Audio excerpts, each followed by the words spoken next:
during the holiday times, I sometimes want to stop and take a look at who's in the house. So that's what I'm doing right now. Because it's good to see old faces. I'm not going to look at anybody in particular. And new faces, and also friends that have been away for a little while, but you're here this morning, and it's good to see all of you. And thankful for each one of you. We had opportunity to go down to Houston and then over to Illinois. Did a little bit of driving. And the Houston trip, coming back, we had heard rumors of what had hit Iowa and had made its way over here. So Kim was mapping out our course to go up through Arkansas, as opposed to, and then that was interesting because there were spots of the highway that had, you know how like the ice forms and people keep driving over and it's almost they make it harder, and so there's these bumps of ice that it's like you can't find a way away from that. You keep doing that, and you don't want to purposely do that. And it's night, and I'm driving, and you get a good pace going, and then you come to a hill, and then on the other side of the hill, there's this amazing reflection of ice on the highway and brake lights down there, and then you start pumping the brake, and nothing's happening. And then you see a car that's spun out facing your direction and going slow. It's intriguing, those kind of things, and you and God get real close at those moments. But we made it safe. But it's thank you also to Bob and for Moses and just being able to entrust the different men that come and fill the pulpit, and that they are going to pray and desire to be used of God. It's an encouragement. But it's good to be home, good to see all of you. And I was thinking about, this message, and we're continuing on in the book of Acts, and I'm excited about that. But something that came to my mind as I was thinking about this sermon is my title is No More Self-Fulfilling Prophecies. And in a little bit I'll talk a little bit about what a self-fulfilling prophecy is. But it made me think of Karnak the Magnificent. I don't know if you know who Karnak the Magnificent is, but he was a character on the Johnny Carson show. That would, in fact, if you put the picture up there from the PowerPoint, he came out and he had this big old hat. And what Johnny Carson would do is, in the envelope would be the answer to what he was thinking, because he was Karnak the Magnificent. And so I want to read to you one of them that Ed McMahon really liked this one, and so I thought, well, that would be funny, and he has given away millions of dollars, so why not listen to this? But Karnak takes the envelope and he puts it to his head, and he just goes, "Sis boom ba," and then he takes the envelope and he opens it, and it says, "Describe the sound made when a sheep explodes."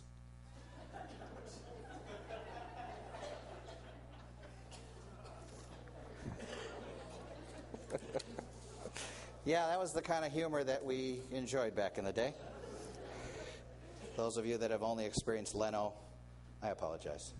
But I'd like you to take a look at this context here, and sometimes as we're reading the Word, you work through it, and you just think, oh, it's the Bible. And so in the Bible, there would be all of these things that it's all about God, and it's all about doctrine, and it's all about Jesus. But if you look at this context, the verses that I read this morning, there's not any real doctrinal depth, truth in it.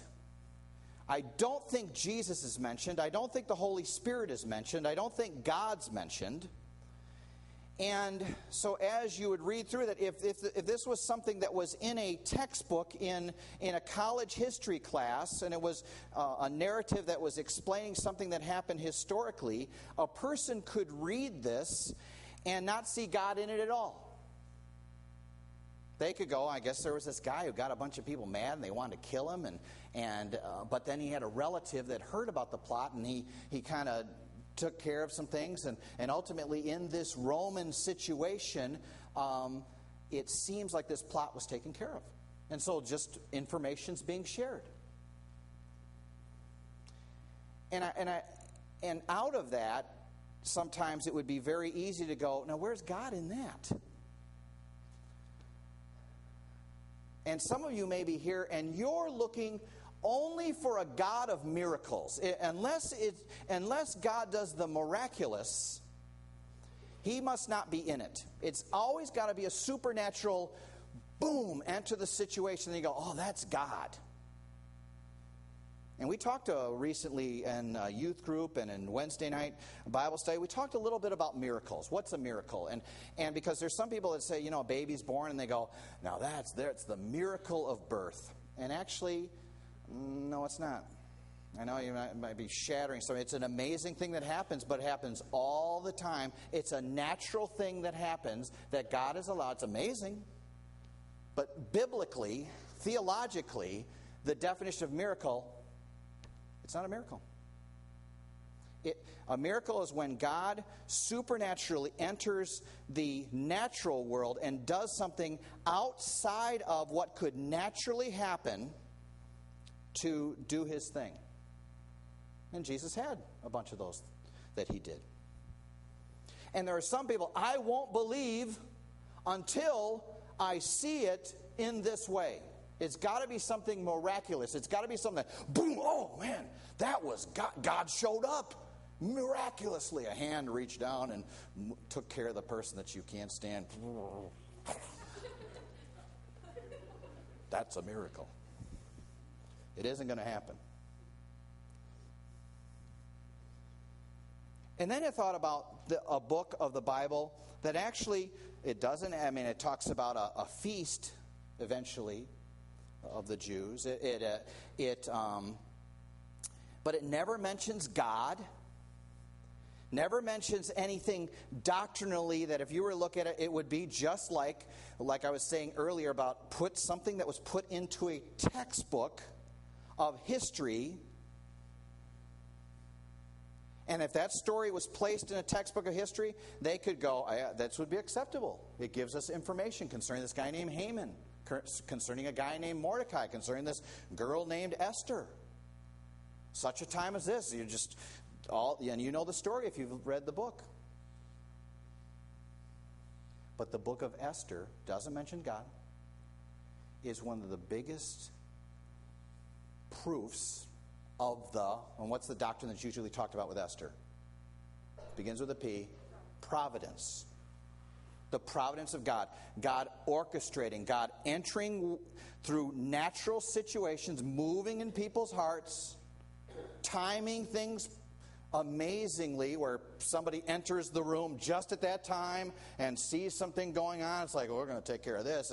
And just putting Esther at the time and a wife that wasn't listening to a husband the way that he wanted to, and then orchestrating things so that ultimately all of these things come to pass and a nation of people is saved providentially.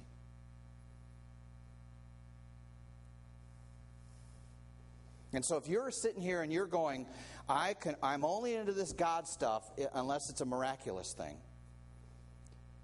you're probably going to be let down regularly. I think God still does miracles, by the way. I think He does amazing things. I think He enters the situation. But I really see His hand quite often in providence. Where He just shows up. He does these, He orchestrates things, moves in people's hearts, and it's God. And I know there are people outside of the camp of Christianity who go, you Christians got an answer for everything. If it isn't miracles, then you got this providence thing that covers it. So somehow you're getting your way.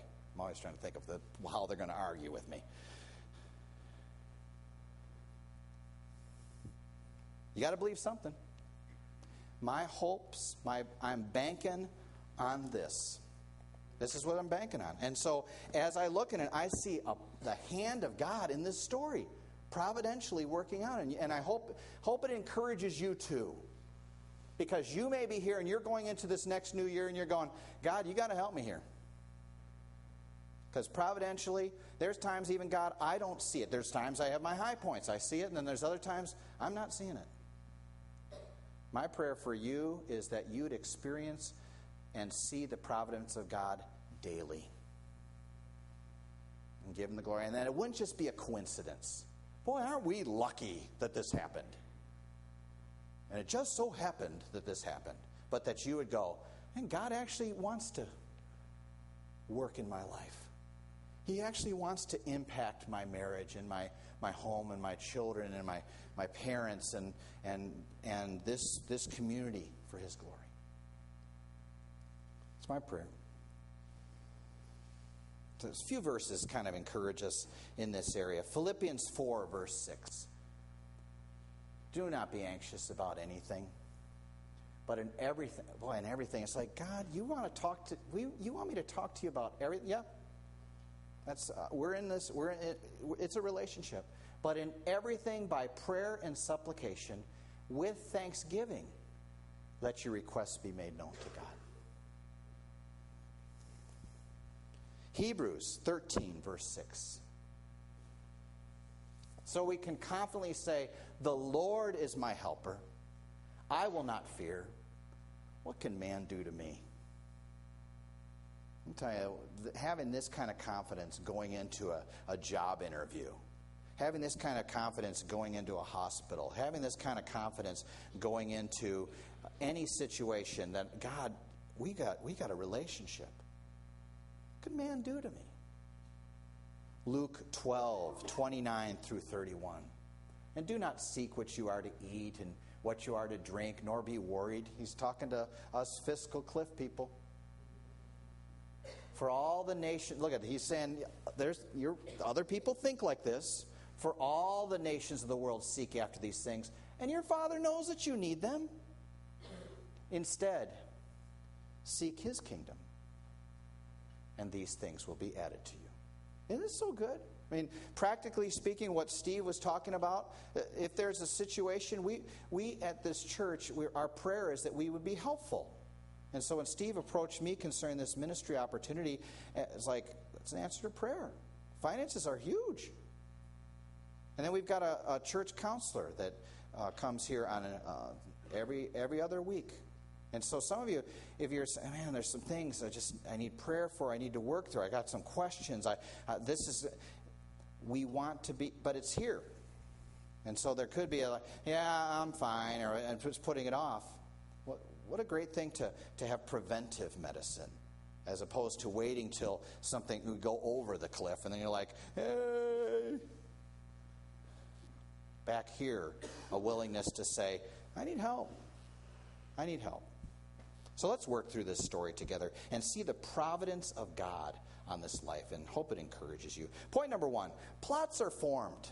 If you're going to take notes, there's a section in your bulletin you can fill. Plots are formed. Look at verse 12 again with me. When it was day, so a night had passed, the Jews made a plot and bound themselves by an oath neither to eat nor drink till they had killed Paul. They were upset about the day before. And they made an oath. This is a vow to kill Paul. And it was literally they anathematized themselves. They were basically saying, if we don't kill him, God, we should die. They're calling down divine judgment if they did not do what they have vowed. And by the way, dangerous things to do this. Making vows, just flippantly making vows. Like, I'm going to determine to do this, and doing it along that line. God says, here's what he wants us to get to the point. Jesus talked about this. Let your yes be yes, your no be no. When you talk, what you say, you mean. Let's keep going. Plots are formed. Verse 13. There were more... Boy, this is when it gets interesting. You think about how bad the mafia of this group going on. There were more than 40 who made this conspiracy. Can you imagine the power of, or the fear that they had of this guy Paul?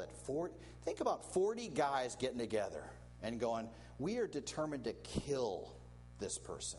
Think about that. Please don't let the Bible, where it's like, it's just Bible and they're all, nice little people and stuff like that. These are like really bad people. 40 of them. They want to kill him. They could not depend on the Romans to execute. So 40 of them created this this hit squad to go after Paul. And 40 would be needed because there's Roman soldiers guarding him at this point. So they're willing to go against the guys in charge. So much they hate him. Verse 14.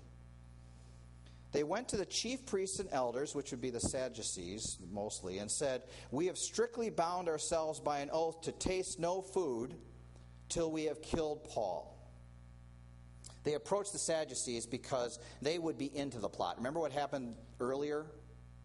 That Paul had mentioned things that Sadducees would be upset about because they didn't believe in resurrection, they didn't believe in the supernatural, and so the Pharisees would have been reaffirmed to him. And so they go to the guys that they know would be into this. So they approach them and start sharing, "Hey, this is what we've done. We've made this vow.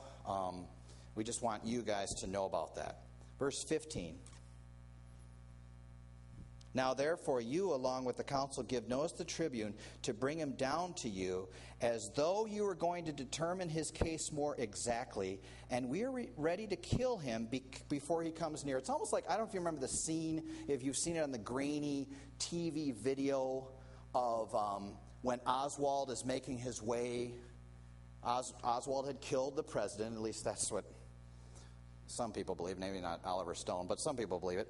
And so he's making his way down through that area there. And in it, they think they got him pretty well guarded. And Ruby, Jack Ruby, is waiting there with a gun. And he eventually just gets shot and killed. They're setting something up, and they think Ruby acted alone. These guys are not acting alone. They go to spiritual people that would look at and we'd go, "These are holy people. These are holy people." And they approach him and say, "Hey, by the way, we know you don't like this guy either. We're planning on murdering him." You see the depths that this group has come to? And you see how sneaky this can get? Because people that appear to be spiritual could rationalize ethics because they want their way. And by the way, this goes on a lot. This goes on with religious people sometimes. It may not be a physical murder, but it could be a damaging of a reputation. We're willing to do this against this person because you don't like him either. Because we want this to take place. And we're taking an oath. You think that one person in that group would have said, "Wait a second, let me get this right. You promise that you're not going to eat or drink until you kill this guy?" We got to trust the leadership of not one. Not one person says anything. The depths. And by the way, it's convicting or it's challenging to me that I can't rationalize an area of my life and go, the lesser two evils or situation ethics or whatever. It's just the Sanhedrin's leadership that it got to that point where they could go to him, that they literally knew they could go to him. Isn't that funny too? That they, in their mind, they go, "These guys would want him killed too." They knew how they'd respond. So this plot is formed. Point 2. Plots are found. Isn't God good? This is the providential hand of God. It's they're meeting in back rooms. This is going to happen because even the leadership is going to work. They're going to approach the tribune. It's going to work out. This is great. Isn't God good? And what he does here. Look at this. Plots are found. Look at verse 16. "Now the son of Paul's sister heard of their ambush. So he went and entered the barracks and told Paul." Now think about that for a second. Think about it. Look at some of these verses here concerning this first verse, Philippians 3:8. Just this first one for a second. "Indeed," this is Paul talking to the church in Philippi, "indeed I count everything as lost because of the surpassing worth of knowing Christ Jesus my Lord. For his sake I have suffered the loss," look at this, "of all things. And I count them as rubbish in order that I may gain Christ." Now just keep it on that one for a second, Greg. all things. He's talking about a lot. Talking about status. He's talking about probably some money that he could have made as a rabbi. He's talking about power. He's talking about, and many believe he's talking about family. Because he got so serious about God, they could disown him in that culture. Loss of all things. And so when you read this, because you don't hear a lot about Paul's family. Look at this again. Who is this? Who is this? The son of Paul's sister. What would that make him? His nephew. Yeah. I don't know of any other time I read about Paul's sister. And so somehow Paul's nephew is at a meeting where they talk about let's kill his uncle. Come on. And then later, I don't know what age this guy is, because at a certain point, he gets his hand held by a guy that pulls him aside. The tribune pulls him aside.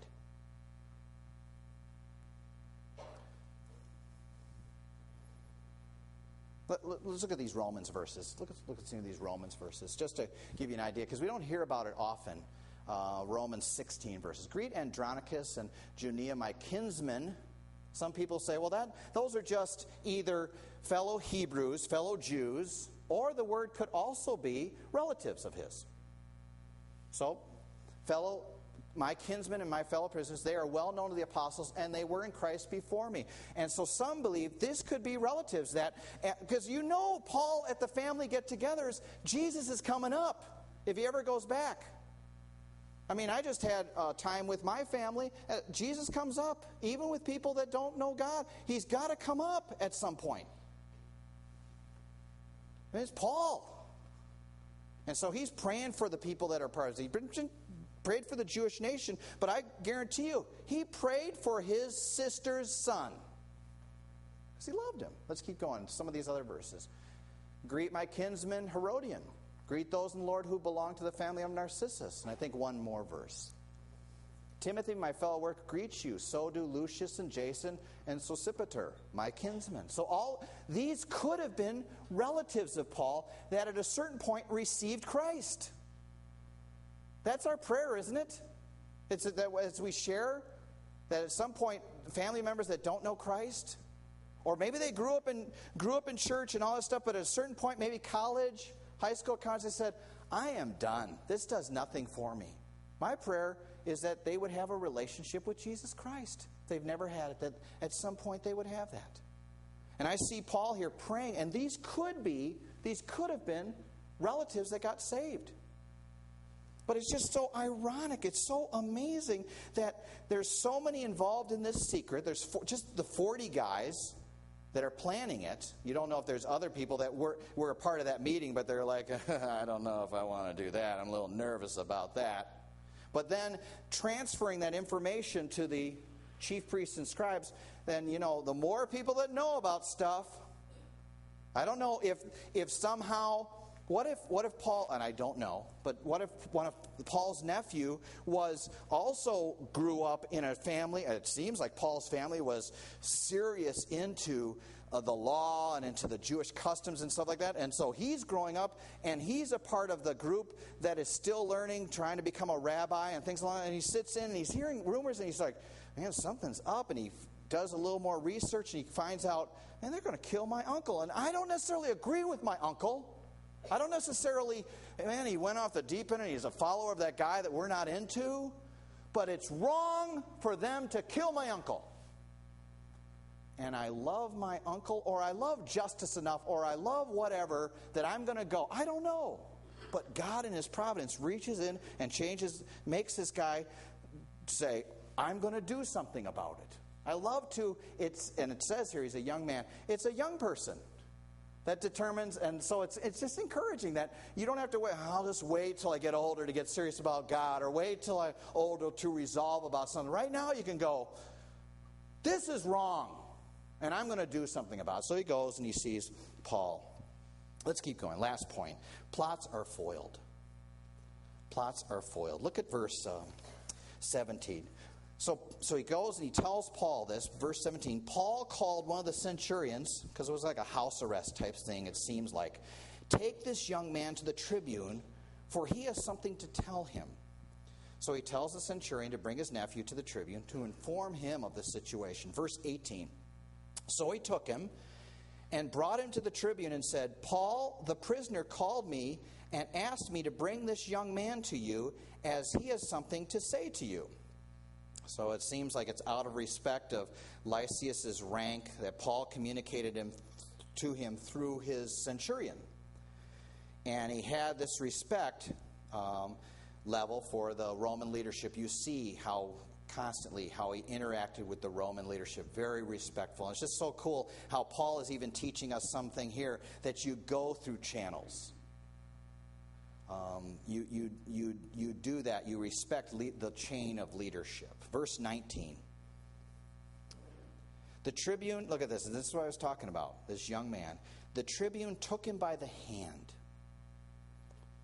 and going aside asked him privately, what is it that you have to tell me? Just get that picture. So I don't know how old this person is. And I don't know culturally what plays out. I know there's cultures where, people holding hands. It's a little bit different than American culture. But I see a young Jewish boy, because it's Paul's sister, and so he's got the situation. And then we've got this Roman, but he must see some fear or something in this young man that he goes, it would probably be better if I grabbed his hand, pulled him off to the side, and spoke kindly to him. I just sense some of that. I don't know. Maybe I'm reading into it, but I sense that there's a respect level, and it's just interesting that because he may have the first thing. Okay, Paul, this is what's going on. Then Paul goes, "You got to go tell the centurion." I got to go tell the centurion. Okay, I'll go tell. And so he resolves to do that, and then the centurion goes, "We got to get this to the guy." I got to tell the story again. Okay, this young man is stepping up, and he's called on to do something that maybe isn't his comfort zone, but he seems to be willing to, but there might have been some sensing of trepidation in him, his heart, so pulls him aside, and he says this to him.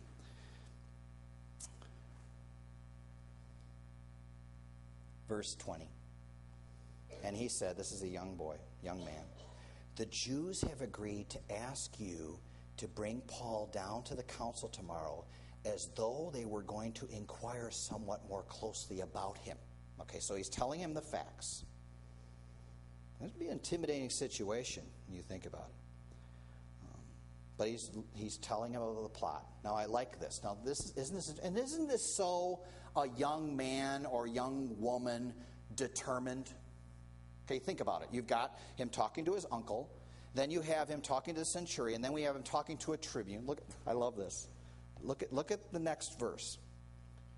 But do not be persuaded by them. But do not be persuaded by them. For more than 40 of their men are lying in ambush for him, who had bound themselves by an oath neither to eat nor drink till they have killed him. And now they are ready, waiting for your consent. Don't you love it? How as you get more and more confident, as you step up, and there's actually people listening to me. I cannot believe this. And you see this young person start to be, he's telling him what to do. Because in his heart, this is right. And I'll see this sometimes with young people when they find out about the, wait a second, let me get there. This is going on. This is not right. We should do something about this. I'm so grateful. You're talking about this youth movement thing. Many revivals start because young people say, I am determined to get serious about God. They're not waiting back, I wonder when they're going to do something about it. I want to step out. I read this word. Is this what the Bible says? This is what you should do. I know sometimes as we get a little older, just give it a little time. You'll get tired of this. No. And so he's telling him, this is it. Something needs to be done about it. Verse 22. So the tribune dismissed the young man, charging him, tell no one that you have informed me of these things. If they had found out about that plot, that it had been uncovered, they would have made a new plot. And so he's working with that information, and so they could fall into the hands of the Roman leadership. So mum's the word. We're not talking. Let's come back to self-fulfilling prophecies. What's a self-fulfilling prophecy? A self-fulfilling prophecy, by the way, must always involve two people. It's not, I think I can, I think I can, I think I can. The little train that could, and then ultimately I can. That's not a self-fulfilling prophecy. That's something entirely different. A self-fulfilling prophecy has 4 steps. The perceiver has expectations about how the target will behave. The perceiver then behaves in a way that is likely to elicit the expected target behavior. Then the target indeed behaves in a way that confirms the perceiver's expectation. And then that perceiver sees the predicted behavior. Let me give you some examples of what it is, because some of you might be going, quit it with the psychobabble. Okay, here we go. You expect your roommate to be shy, so you don't speak much to him after he moves in, and therefore he seems shy. He's shy. I know he's shy. I'm not going to talk to him. He's shy. Well, you never talk to him. You don't know. But you've been proven right because you've convinced yourself of this. Or a coach expects his freshmen to be uncoordinated and unskilled, so he does not play them often. And when he does, they are rusty and they do not perform well. Thus, the prophecy is fulfilled. Or your professor expects you to do well, and she spends extra time with you preparing for the exam, so you get an A. All examples of self-fulfilling prophecies. I want to encourage you, because maybe there's some things even you have perceptions of other people. You've built this thing up in your mind, and you don't really know the facts, but you've already determined concerning some people. And you look into this next year, that you wouldn't do that. You could be right, but you could be wrong. But instead of just that, because we could keep it on that level, and that's important, I would like to encourage you to think differently about God. I believe that all of us have self-fulfilling prophecies concerning God. There's 2 people, 2 persons. There's us and there's God. God's a person. And we've got conceptions, we've got ideas concerning God. We have this, we have this, we have this, we have this. And it would allow us to stay stuck if we have perceptions that aren't even biblical. So many things that we believe about our Heavenly Father aren't biblical. He would never help me in this area. This could never change. Here's a lie. I could not believe that there's people that believe this. He's so busy with the big stuff, I don't want to bother him with the little stuff. Now, I want to explain something to you about God, okay? And if you don't know this, he can do anything. His brain is never like, okay, world. It's like that scene from Bruce Almighty where he's hearing all that stuff, and you're like, boy, that'd be a lot for God, okay? He can handle it. And we do that to God. We constantly put on him our limitations. Stop. Because that's what allows you to stay stuck. And you've got these self-fulfilling prophecies that you walk away, I knew that would never happen. Because you got a little God if you're doing that.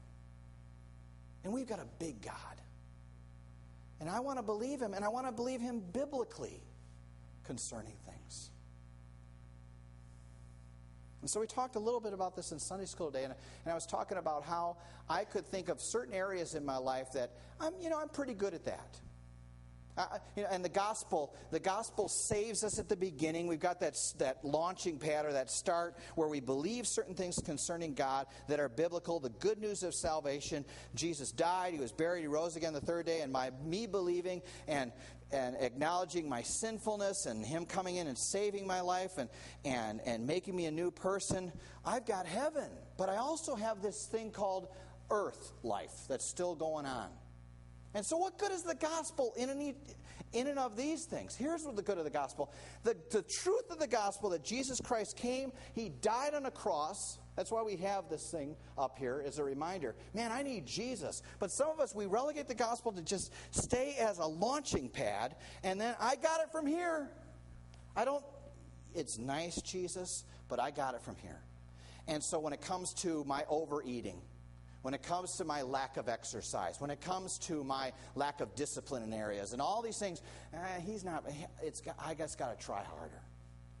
And I could list a bunch of other things that you resolve. This year I'm going to read the Bible more. This year, and by the time, and you start in Genesis, and by the time you get to Leviticus, I'm out, The gospel even wants me to impact my life in how I talk to my wife, and how I talk to my kids, and how I talk to you, and how I'm in this community. It's the gospel. Jesus Christ had to die so that conversation would have value. There'd be life-changing things in my everyday. It's not just the launching pad. It's all the time. In everything by prayer and supplication. And so I've got parts of my life that oh God, you got to help me in this. This is the thing. I'm not too good at this. But there's other things I'm pretty good at. And I don't need him. I think. And so as we're in Sunday school class, Marcos shared a poem. And I'd like him to come and give testimony of that and then share that poem if you would. Because it ministered to my heart. And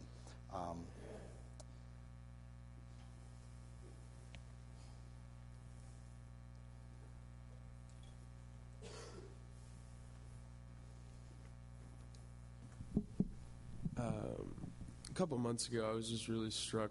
For those of you who don't know me, I'm the crazy LA actor kid, and I have Woody Allen glasses now. And but basically, I was just struck with a thought a couple months ago that was because in my prayers and in the way that I was kind of operating, I was doing this. I was going, God, I lay all these things at your feet, and these are the things that I struggle with.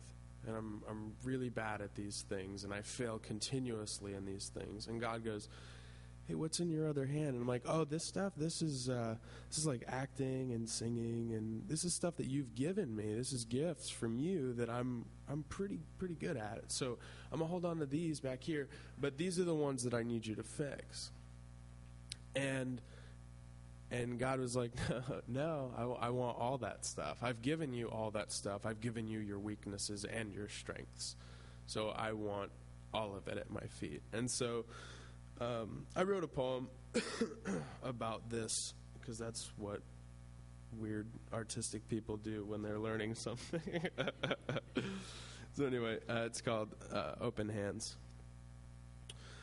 I hold so tightly to my successes, glad-handing damsels in distresses, with one hand in front and one clenched behind. Let's focus on the forward and skip the rewind. Tapping the hourglass, demanding faster sands, when the only thing you desire is two open hands. Tears stream down and stain the page. My face is not on, I can't take the stage. Patiently taking my other hand, watching a boy become a man. My good, my bad, just two demands. No matter how filthy, just two open hands. With hands now in yours, you lift me up, lovingly allowing the passing cup. Now together with strength we are standing. My knotted soul you are gently sanding. A militant general with three simple commands. A loyal heart, a willing mind, and two open hands.